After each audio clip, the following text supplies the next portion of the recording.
Bismillahirrahmanirrahim. Alhamdulillahirabbil alamin wassalatu wassalamu ala asyrafil anbiya'i wal mursalin wa ala alihi wa sahbihi ajma'in. Qala rabbi shrah li sadri wa yassir li amri wa hlul 'uqdatam min lisani yafqahu qawli. Assalamualaikum warahmatullahi taala wabarakatuh. Imam yang bertugas pada malam ini, ahli jawatan kuasa, tuan-tuan muslimin muslimat rahmati Allah.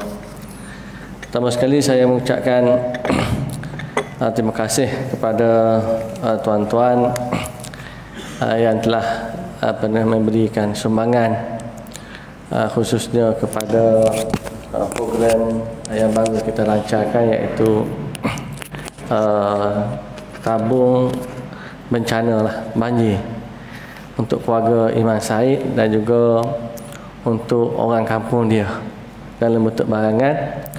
Jadi sekarang ni nampak penuh dah bilik kita tu. Jadi sekarang ni Imam Said sedang memikirkan macam mana nak pikir bawa pergi balik kampung dia. Alhamdulillah, ala kulli halnya terima kasih kepada semua warga Larai yang memberikan sokongan kepada sahabat kita, saudara kita, khususnya Imam Said ini. Dan ia menunjukkan bahawa kita sangat prihatin terhadap tetangga kita dan juga saudara kita yang dilanda dengan musibah. Tuan-tuan muslimin muslimat rahmati Allah, malam ni kita tak baca kitab, kita nak berkongsi beberapa perkara saja. Yang pertama sekali saya nak sebutkan ialah yang pentingnya kita dalam kehidupan kita ini ialah amalan. Kita dituntut untuk melakukan amalan kerana amalan itu adalah merupakan suatu perkara yang penting di dalam kehidupan kita. Kerana dengan amalan inilah dia boleh menyelamatkan kita di akhirat nanti. Rasulullah sallallahu alaihi wasallam dalam satu hadis pernah ditanya tentang karakter orang yang pintar.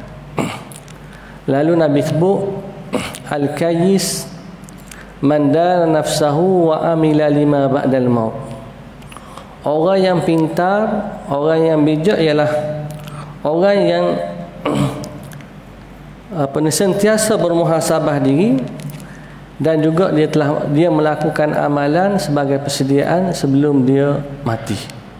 Hadis ini kita baca dah hujung tahun baru ni. Cuma baru ni kita cerita tentang muhasabah. Hari ni kita nak sambung sikit huraian tentang hadis ini berkaitan dengan orang yang pintar ini. Ialah yang pertama sekali karakter dia ialah dia sentiasa muhasabah diri, kemudian dia melakukan amalan sebagai persediaan dia sebelum dia meninggalkan dunia ini. Mana bekalan kepada hari akhirat. Lalu Nabi sebut lagi, wal ajizu man ittaba'a nafsahu hawaha wa tamanna 'ala Allah.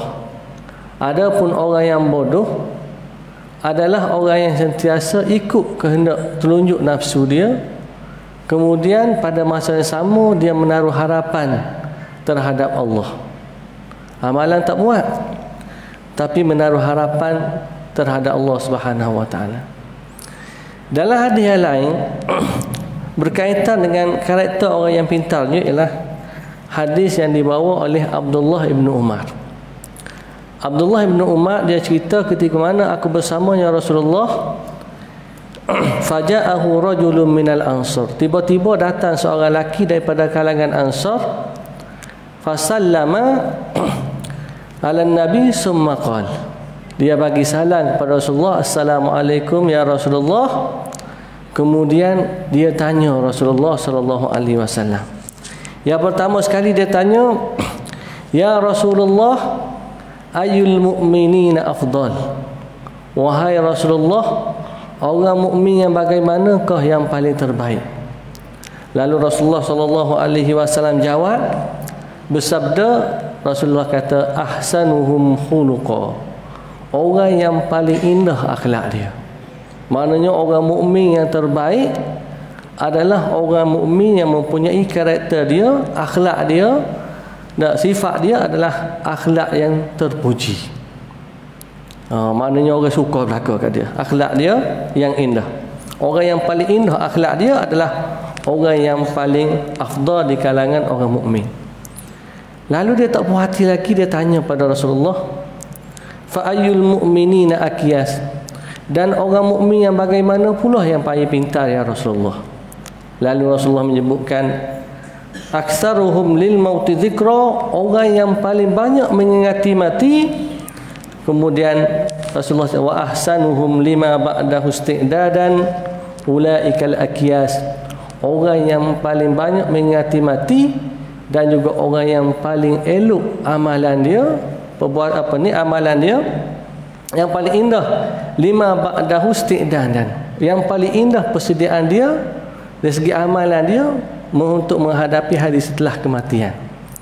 Lalu Nabi kata, ulaika humul akyas, dan mereka inilah orang-orang yang pintar.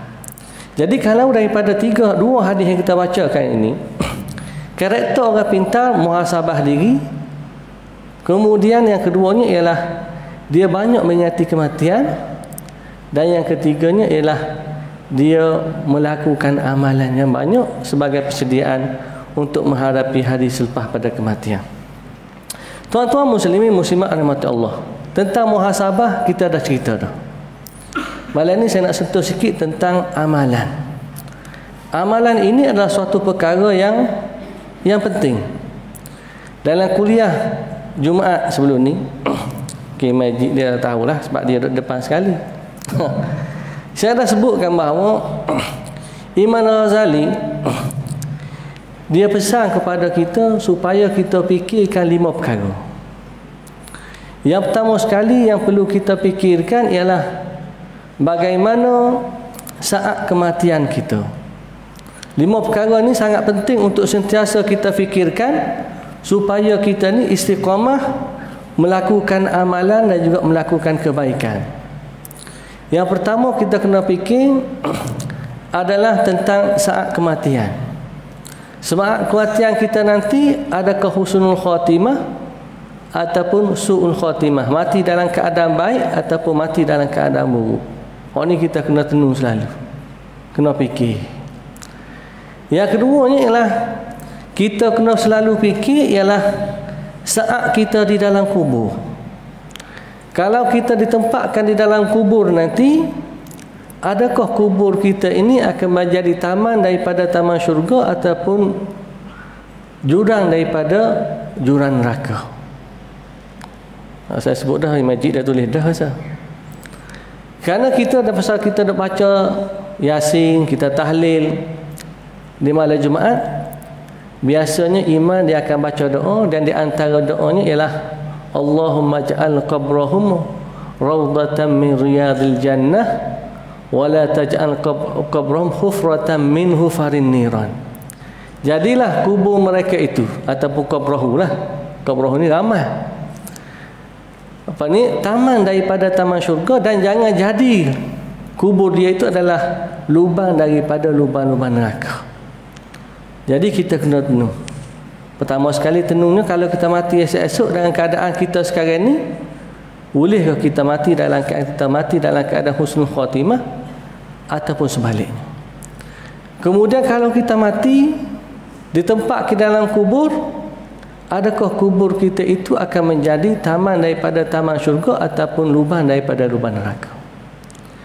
Yang ketiga, kita kena selalu fikir, kita kena selalu ingat, kita kena selalu tenung ialah tentang apabila kita dibangkitkan semula di akhirat nanti.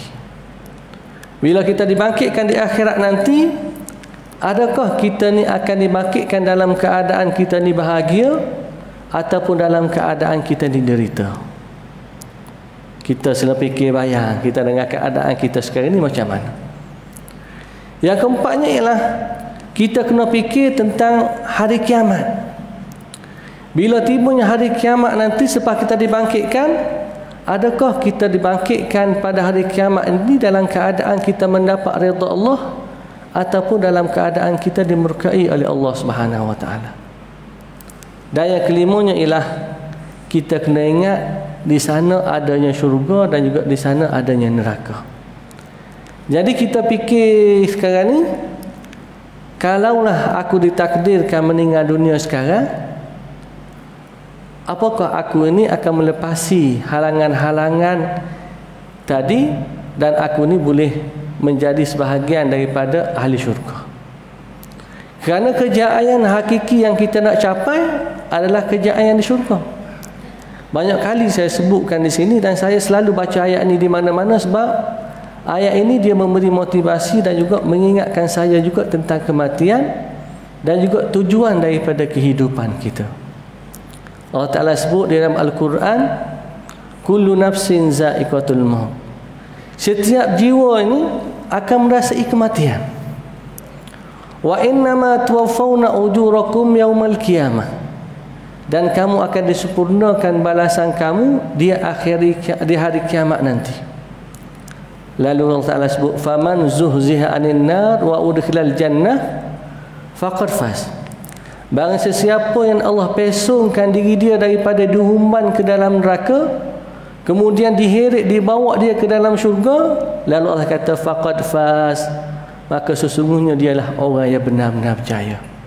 Kejayaan hakiki adalah keajaiban kita mendapat meroleh tempat di akhirat, tempat akhirat yang mulia, iaitu tempat yang mulia, iaitu syurga Allah Subhanahu Wa Taala. Jadi kita tak lama lagi akan sambut peristiwa Isra' Mi'raj. Dan di antara perkara yang kita akan bicarakan biasanya dalam peristiwa Isra' Mi'raj ini ialah tentang bagaimana Rasulullah SAW perlihatkan keadaan orang di dalam syurga dan juga orang di dalam neraka. Tapi saya baru ni saya terfikir juga. Tapi tak ada masa lah kita ya. Kalau di pondok-pondok dulu, saya membesar di pondok lah. Tapi besar pun Tok Guru dah nak meninggal dah. Hujung-hujung dah. Pondok tak pernah hidup dah. Tapi ayah biasa kalau tibanya musim bulan Rejab ni, dia akan baca kitab Kifayatul Muhtaj. Kifayatul Muhtaj ni ialah Syabdus Samad. Kitab Melayu. Jadi kitab ni dia cerita tentang Isra' Mi'raj ini daripada awal sampai akhir. Jadi biasanya seminggu tu pada bulan Rejab ni akan baca kisah ni sampai habis. Kita kalau kita cerita Isra' Mi'raj ini sekarang ni sejam ya, ustaz main cerita dia akan pilih intisari berapa perkara saja, ia ulah habis. Jadi kita tak cerita daripada awal permulaan sampai akhir kisah Isra' dan juga Mi'raj. Cuma kalau nak baca sini kena kuliah lepas Isya lah pula, sanggup tunggu kalau tak tahu lah. Kalau maghrib pun tahu. Tapi menariknya kisah ni kita akan dapat di antaranya ialah apa yang diperlihatkan oleh Allah Subhanahu Wa Taala kepada Nabi kita di dalam syurga dan juga di dalam neraka. Baik. Tuan-tuan muslimin muslimat rahmati Allah. Jadi kita ni perlu melakukan amalan. Dan amalan ini adalah satu perkara yang sangat penting dalam kehidupan kita. Lantaran itulah kata Imam Ghazali, dia sebutkan bahawa ilmu ini tidak akan bermanfaat melainkan setelah daripada kita beramal dan kita mengamalkan ilmu yang kita pelajari. Kerana kita ni di akhirat nanti ini kita akan dibalas berdasarkan kepada amalan yang kita buat. Banyak amalan kita, maka baiklah balasan kita di akhirat nanti. Jadi Rasulullah Allah Ta'ala sebut di dalam Al-Quran, dalam surah Al-Kahfi, kita selalu baca biasa hari Jumaat. Allah Ta'ala sebut, faman kana yarju liqa'a rabbahu falyamal amalan salihah. Sesiapa yang mengharapkan akan bertemu dengan Tuhannya, maka hendaklah dia beramal dengan amalan yang soleh. Kena buat amal soleh. Dan disebutkan di dalam surah At-Taubah, jazaa'an bima kanu yaksibun. Balasan yang diberikan kepada mereka itu adalah sebagai balasan bagi amal yang telah mereka lakukan. Lantaran itulah Imam Ghazali sebut di dalam kitab kecil kitab ni kalau di Mesir cetak besani je, kecil kalau terjemahan dia tebal sikit.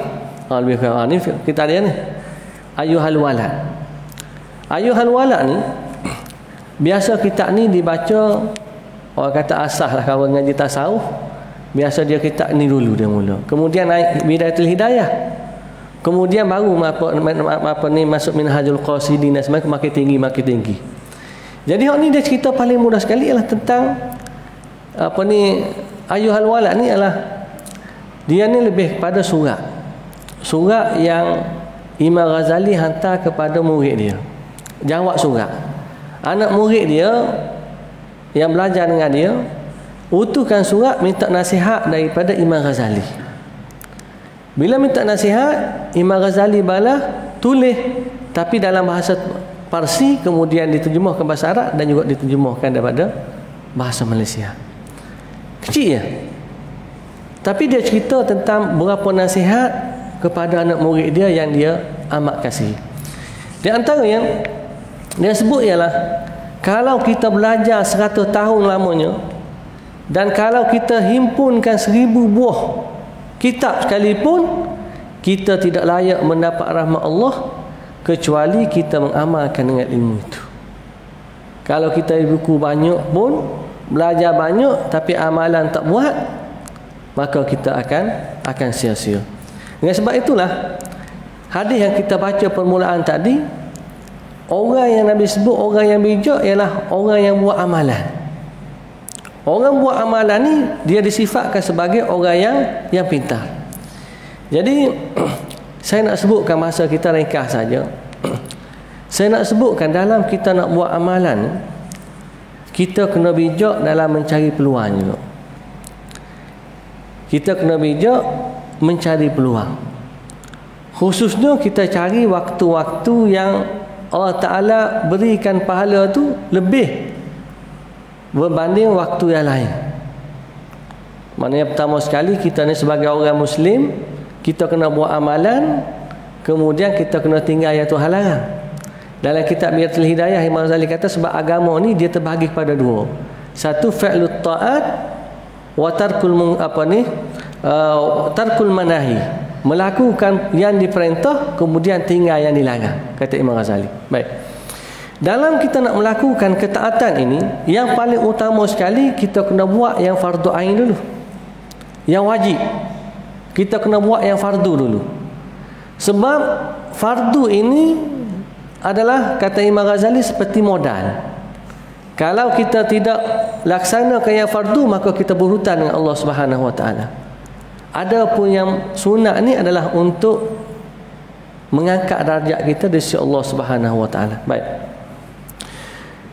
itu yang pertama. Yang kedua ialah kita kena bijak dalam mencari peluang.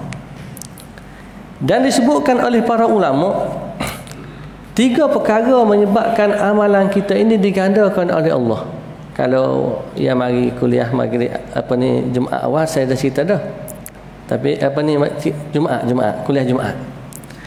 Ada 3 sebab kata para ulama kita ni akan diberikan pahala ekstra oleh Allah Ta'ala. Yang pertama sekali, kita diberikan pahala ekstra, kita akan digandakan pahala. Yang pertama kerana kemuliaan tempat dan juga kemuliaan yang pertama sekali kerana kemuliaan tempat, syaraful makan, kemuliaan tempat. Seperti kita berada di tanah haram, tanah haram Mekah, tanah haram Madinah dan juga Masjidil Aqsa. Bila sebut tanah haram ni, tempat yang mulia lah, yang dimuliakan. Jadi Nabi sebut dalam satu hadis yang sahih, Nabi sebut salatu fi masjidi haza bi alfi salatin fi ma siwahu illa al masjidil haram. Bersembahyang di masjidku ini, Masjid Nabawi lah di Madinah, Nabi kata dia akan diberikan pahala ekstra 1000 kali ganda berbanding dengan sembahyang di masjid-masjid lain, kecuali sembahyang di Masjidil Haram, iaitu di Mekah lah, di tanah haram suci sini Mekah. Sebab di Mekah pahala dia Nabi sebut adalah 100,000 kali ganda.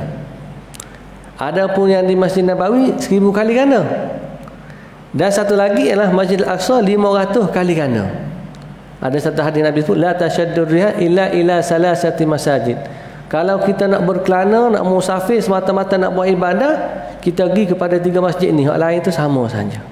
Kerana dia ada pahala yang lebih, keistimewaan yang tertentu. Jadi apabila kita berada di tempat yang mulia, maka kita akan digandakan pahala. Terutama sekali kalau kita berada pada bulan Ramadan, lagilah dapat pahala yang lebih ekstra lagi. Jadi kita ni kena ada cita-cita juga, kalau boleh boleh buat umrah bulan puasa, kita pergi puasa di sana dan melakukan umrah pada bulan puasa. Pahala yang sangat besar sebab kita berada di tempat yang mulia. Yang keduanya ialah kita diberikan pahala ekstra sebab syarafuz zaman, kemuliaan zaman. Bila kita berada pada masa yang mulia, di antara masa yang mulia seperti adalah bulan Ramadan. Kita lebih kurang 45 hari lagi lah, lebih kurang macam itulah, kita akan berjumpa dengan bulan Ramadan. Jadi oleh kerana saya sebut juga dalam ini sebab kita nak cerita tentang amalan. Jadi kita tak lama lagi kita akan menemui bulan Ramadan. Jadi bulan Ramadan ini adalah bulan yang mulia dan pahalanya akan digandakan pada bulan tersebut. Orang sembahyang sunat, pahala dia seperti sembahyang yang fardu. Begitu juga yang sunat-sunat lain akan diberi pahala. Yang fardu akan digandakan lagi oleh Allah Subhanahu Taala dengan berlipat kali ganda. Nanti lepas ni adalah kuliah-kuliah kita akan aturkan cerita tentang kelebihan puasa. Jadi kita sekarang ni bila kita nak berada di bulan Ramadan, kita kena latih daripada sekarang supaya kita boleh melakukan amalan pada bulan yang mulia ini, dan supaya kita mendapat pahala ekstra ni, kita kena latih daripada sekarang. Dalam kuliah Jumaat awal bulan kan Majid, ke bulan lepas, saya cerita apa yang perlu kita buat bila kita masuk pada bulan Rejab.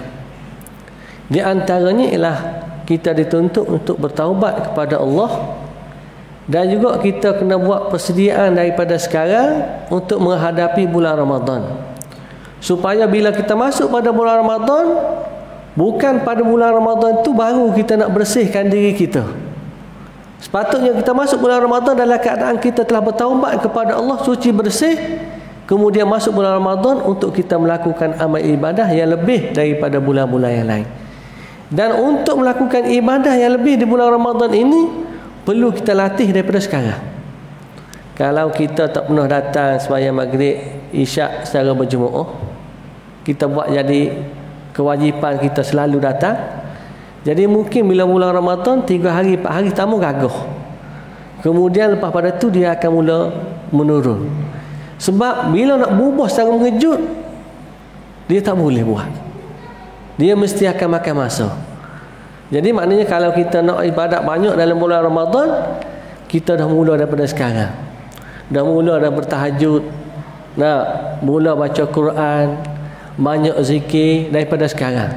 Kalau bila bulan Ramadan baru kita nak start terus, mungkin 2-3 hari boleh, lepas tu terkejut, jadi lepas tu tinggal terus. Tak ada sebab akhir bulan Ramadan. Sedangkan akhir bulan Ramadan itu ada satu malam yang lebih baik daripada malam 1000 bulan yang disebut sebagai malam Al-Qadar. Maknanya kalau kita cerita tentang kelebihan pahala ni, ekstra ni kerana kemuliaan masa, maka bulan Ramadan 10 awal Zulhijjah termasuk juga adalah malam Lailatul Qadar. Itu adalah malam-malam yang sangat mulia yang diberikan pahala ekstra. Jadi kita buat amalan dah biasa dah, cuma pada hari-hari ni kita kena buat lebih lagi supaya kita dapat pahala yang berlipat kali ganda, kerana pada malam-malam ini, hari ini adalah hari yang sangat mulia. Yang ketiganya ialah, kata ulama, kita dapat pahala ekstra ni kerana syarful amil, kerana kemuliaan pelaku. Apabila seorang pelaku tu dia dekat dengan Tuhan dia, kedudukan dia dekat dengan Allah Subhanahu Wa Taala dan tinggi ketakwaan dan kedudukan di sisi Allah, maka dia akan juga dapat pahala ekstra. Termasuklah disebutkan ialah umat Nabi Muhammad itu juga adalah umat yang mulia menyebabkan mereka itu juga diberikan kemuliaan pahala yang lebih berbanding dengan ulama umat-umat terdahulu. Sebab itulah maknanya kita bila umat Nabi Muhammad ni adanya malam Lailatul Qadar, puasa nak dilipat gandakan yang tidak diberikan kepada umat-umat yang terdahulu kerana kemuliaan umat Nabi Muhammad berbanding umat-umat yang terdahulu. Dan kalau seorang itu dia lekat dengan Allah Ta'ala, maka pahala dia juga akan digandakan oleh Allah Subhanahu Wa Ta'ala. Baik, tuan-tuan muslimin muslimat rahmati Allah. Jadi dalam kita melakukan amalan ini, kita kadang-kadang bila kita buat amalan, kita akan jadi rasa kita buat amalan ni banyak dah. Dia bila kita melakukan amalan, dia akan bisikan-bisikan akan datang kepada kita, dia akan mengganggu kita. Iblis ini dia kata buat amalan banyak dah pada orang lain, sepatutnya mu ni boleh masuk syurga dah, lebih dah amalanmu berbanding orang lain. Apabila ada bisikan-bisikan di telinga kita tentang amalan kita ni dah banyak dan sebagainya, kita kena hadapi perkara ini bahawa itu merupakan adalah gangguan-gangguan daripada iblis dan juga hawa nafsu kita. Kerana kita kena ingat bahawa Rasulullah SAW telah menyebutkan bahawa kita ni tak boleh masuk syurga dengan amalan kita semata-mata, tapi kita ni akan dapat masuk syurga dengan sebab rahmat Allah Subhanahu Wa Taala.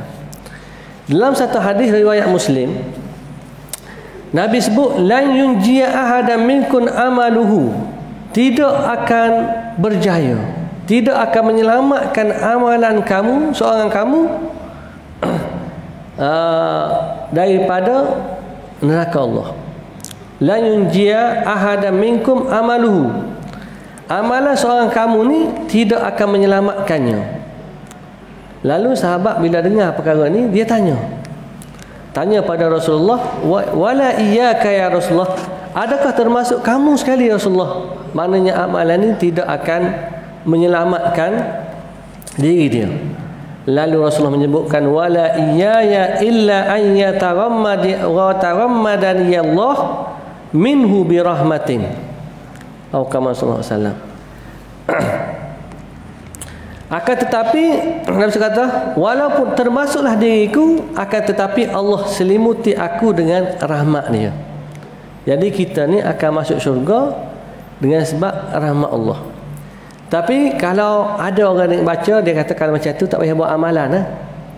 Kita masuk syurga ni bukan kerana amalan, tapi kerana rahmat Allah. Lalu para ulama bincang, dia kata kita ni dapat rahmat Allah, dan di antara cara nak dapat rahmat Allah ialah dengan kita melakukan amalan. Kerana dengan amalan itulah kita boleh menyebabkan jadi wasilah kepada kita ni untuk dapat rahmat Allah. Dalam kitab kita baca Ayyuhal Walad, Imam Ghazali dia cerita satu kisah tentang seorang lelaki daripada kalangan Bani Israel. Seorang lelaki daripada Bani Israel ni, dia telah buat ibadah selama 70 tahun lama dia. 70 tahun buat ibadat pada Allah. Lama. Kita ni baru lagi. Nah, 70 tahun. Umat terdahulu dia umur pun panjang. 70 tahun dia ni buat ibadah kepada Allah Subhanahu Wa Taala. Lalu Allah Taala nak tunjukkan nak menunjukkan keadaan dia ini kepada para malaikat. Nak tunjuk dah 70 tahun dah ibadat, Allah Taala tunjuk kepada malaikat. Lalu Allah Taala utuskan seorang malaikat untuk beritahu dia, walaupun kamu telah beribadah selama 70 tahun, kamu ni tidak layak untuk masuk syurga. 70 tahun dah buat ibadah. Lalu Allah Taala nak tunjuk kepada malaikat dia, Allah Ta'ala utus seorang malaikat pergi jumpa dengan seorang lelaki Bani Israel ni, kata kat dia bahawa kamu ni walaupun 70 tahun dah melakukan ibadah, kamu tidak layak untuk menduduki syurga Allah. Lalu apabila malaikat tu beritahu dia, dia kata syurga neraka ni bukan urusan dia. Dia jawab kepada malaikat, itu bukan urusanku. Dia kata, aku diciptakan untuk beribadah kepada Allah, maka itulah kerja yang mesti aku lakukan. Hak mana hak kewajipan aku adalah buat ibadah, buat amal. Hak kerja syurga neraka tu dia kata bukan kerjaan dia, bukan urusan dia, urusan Allah Subhanahu Wa Taala. Lalu bila dia kata demikian, malaikat balik. Bila malaikat balik kembali kepada Allah Subhanahu Wa Taala, lalu dia kata, wahai Tuhanku, sesungguhnya Engkau Maha mengetahui dengan apa yang telah diperkatakan.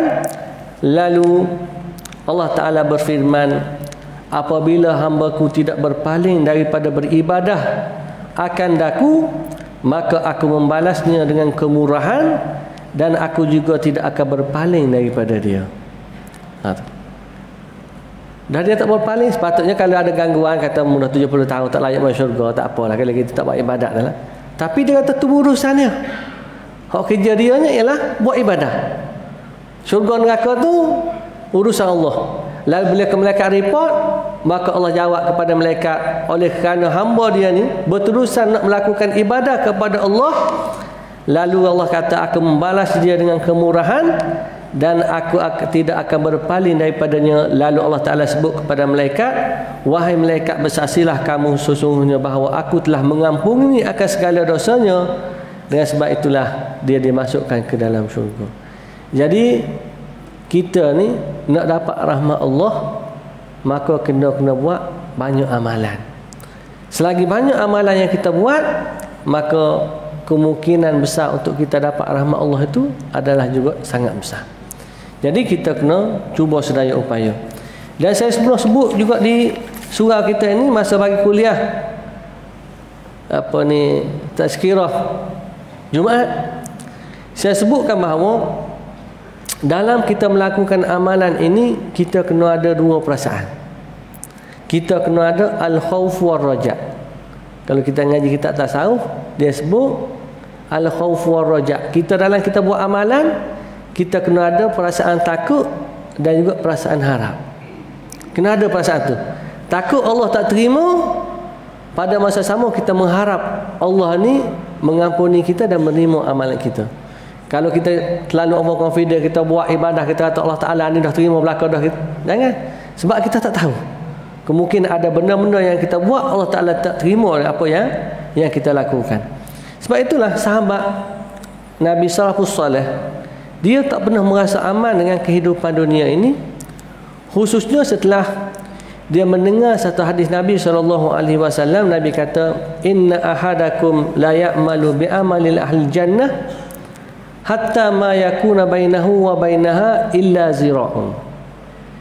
Bila dia dengar hadis Nabi, hadis ini hadis riwayat Bukhari Muslim, hadis yang sahih. Nabi kata, sesungguhnya seorang daripada kamu ni, dia melakukan amalan, banyak amalan dia ni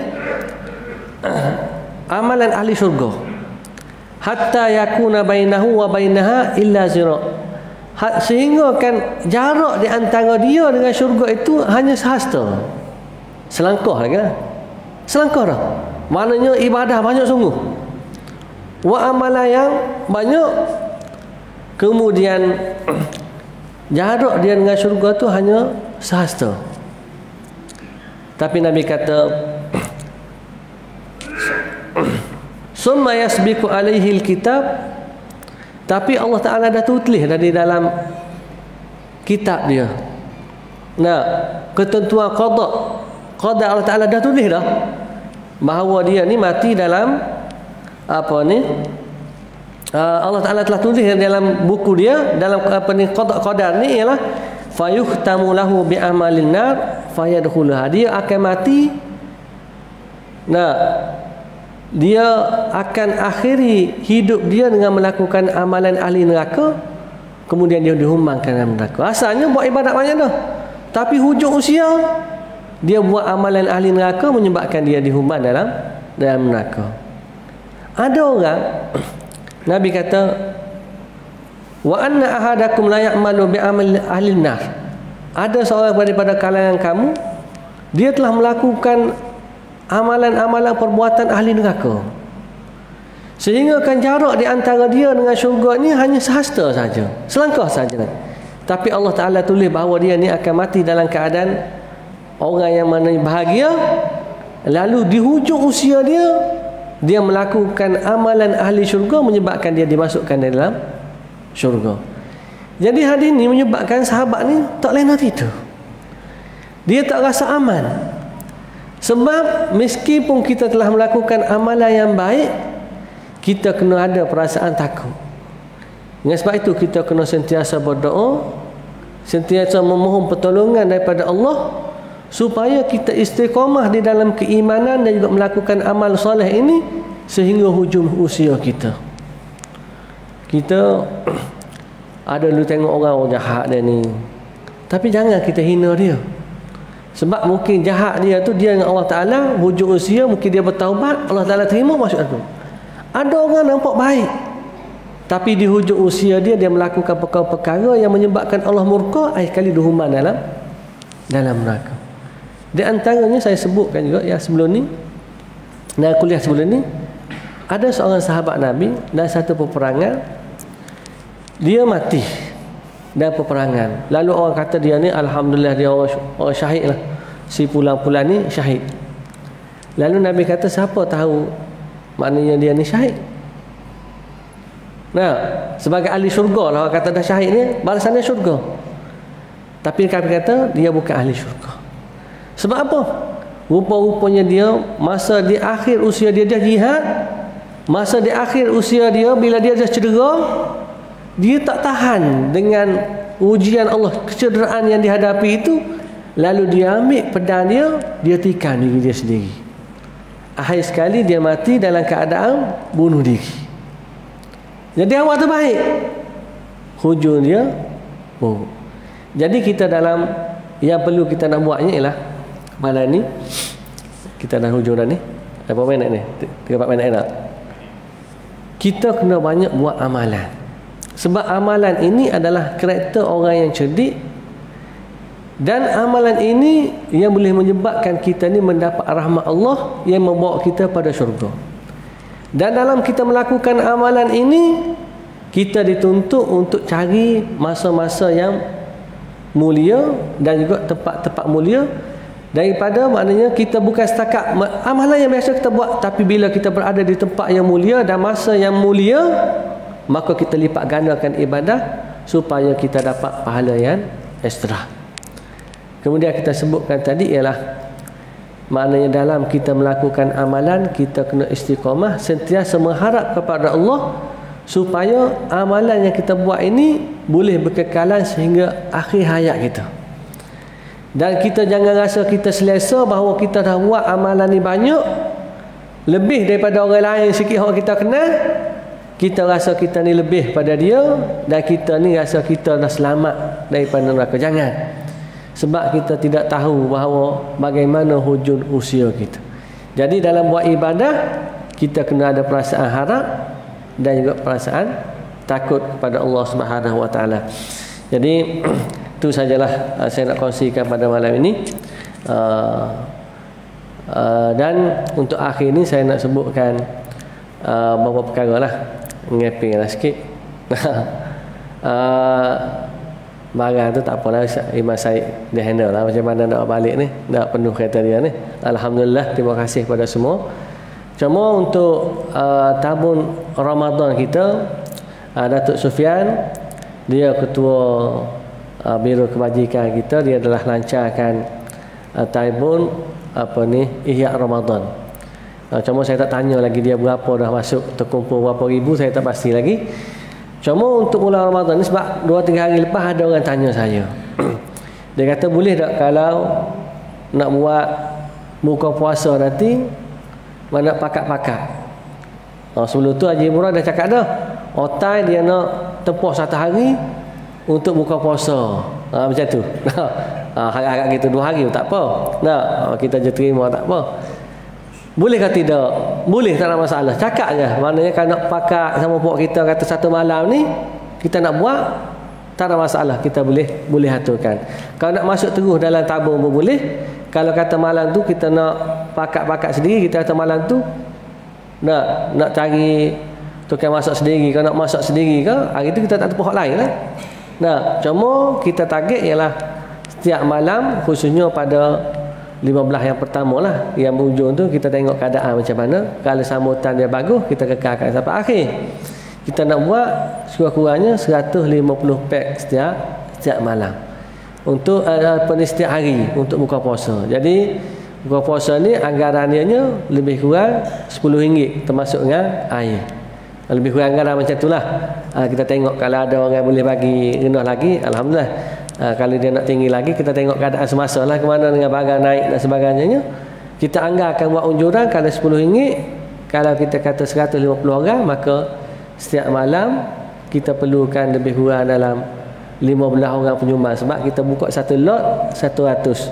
Jadi pada setiap malam tu kena ada 15 orang lah, RM1,500 untuk majlis buka puasa saja. Tak termasuk moreh. Moreh biasa kita dah buat makan ni malam-malam ni, maknanya lebih kurang RM4 lah, ataupun ada RM2, ada atas kuih lah. Nah, biasanya kan lebih kurang dalam RM4. Jadi kalau kita nak buat 200 orang, RM800. Kalau kata nak tambah lagi 300 orang, kalau anggaran lah, kita buat anggaran, kata kalau RM5 jadi 1,500.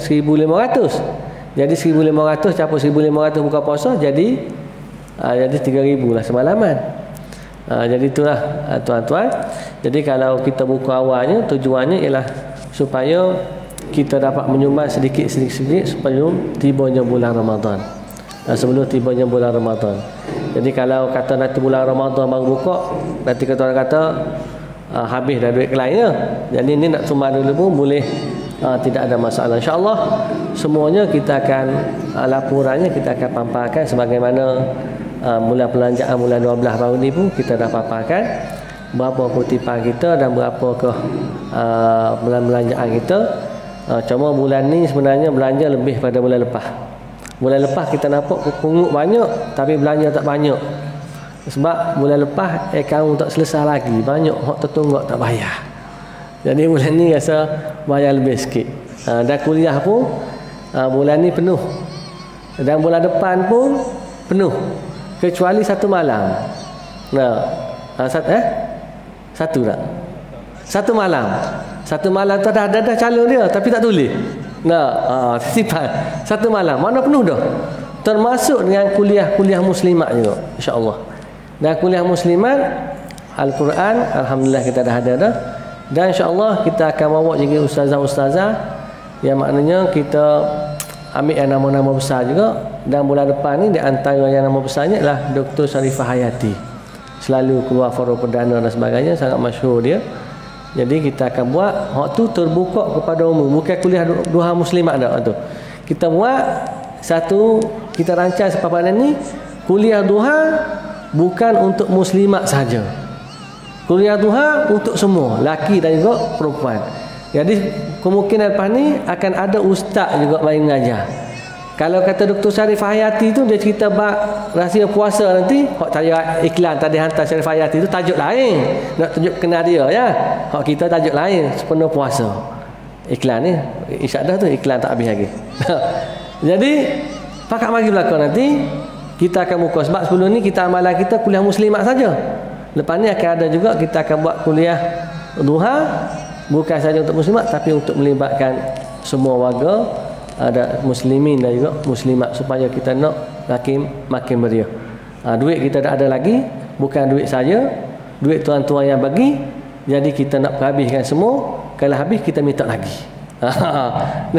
Habis kita minta lagi. Tapi kerja saya kena habiskan duit belanja, sebab saya rasa tuan-tuan akan puas hati kalau ada program dan juga tuan-tuan rasa berbaloi kerana kita belanjakan pada benda-benda yang kebaikan. Jadi malam-malam ni walaupun kita kata nampak bagi makan macam makan free orang bagi surang ni, tapi bagi orang menyumbang tetap dapat pahala. Tetap dapat pahala. Sebab maknanya kita bagi sedekah kepada orang yang belajar, orang datang kuliah, dan juga dia boleh menerakkan silaturahim di kalangan kita. Jadi bulan lepas kita belanja lebih kurang 11,000 makan saja. Tu pun ada lagi minta, ustaz, kambing ustaz. Saya kata kambing tak boleh dah, 11,000 parok dah. Tu saya papa cepat-cepat tu supaya tengok 11,000 banyak dah. Nah cukup lah, kata cukup tak apa. Kuih lah. Jadi kata kenapa usah kuih tiap-tiap malam ni? Sebelum ni nasi lemak, ni kuih 11,000 dah belanja. Nah, jadi sekadar tu sebab dulu 11,000 oleh kerana kuliah tak banyak boleh makan mewah sikit. Tapi oleh kerana tiap-tiap malam kalau nasi lemak selalu, kena nasi ayam selalu, tidak 10,000 lah tuan-tuan, mungkin lebih lagi. Jadi kalau insya-Allah tuan bagi keluar duit banyak lagi, lepas ni kami tiap-tiap malam pun kita boleh sembelih, tak ada masalah. Jadi segala tu saja dulu untuk malam ni. Yang baik kepada Taala, yang kurang daripada kemasan sendiri. Aku qul hadza wa astaghfirullahalazim. Assalamualaikum warahmatullahi taala wabarakatuh.